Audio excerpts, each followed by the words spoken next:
Hi friends, அழகா பூத்திருந்த மரத்தை பாருங்களேன். இப்போ காஞ்சு போன மரம் மாதிரி நிற்கிது. இது நான் கீழே இருந்து எடுத்த வீடியோ இது. வெறும் கம்பு மாத்திரம் இருக்கிற மாதிரி இருக்குது. ஆனால் அதுவும் பார்க்குறதுக்கு அழகாக இருக்குது.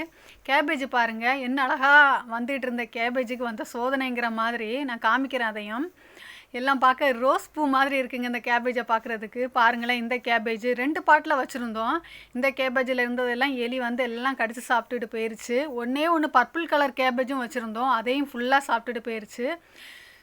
ஒரு டப்பா போட்டு அதுக்கு மேலே தான் அந்த டப்பாவே வச்சுருக்கோம், ஒரு பக்கெட் போட்டு. எலிக்கு எப்படி தான் கண்ணு தெரியுதுன்னு தெரியலங்க, சாப்பிட்டுட்டு போயாச்சு. சந்தோஷம், அதுக்கு சந்தோஷம் ஆயிடுச்சு, அதுவே போதும்.